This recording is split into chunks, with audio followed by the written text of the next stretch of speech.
Bugungi xalqaro hamshiralar kuni munosabati bilan barchangizni universitetimiz rahbariyati va jamoasi nomidan samimiy tabriklashga ijozat berasizlar.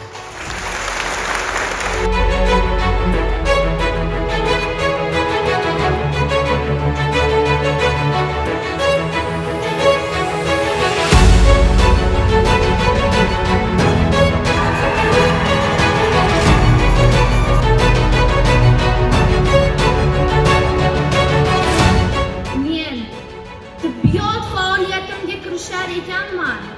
Hayotimni, bor bilim va mahoratimni insonlar sog'lig'ini muhofaza qilishga tantanali ravishda qasamyod qilaman.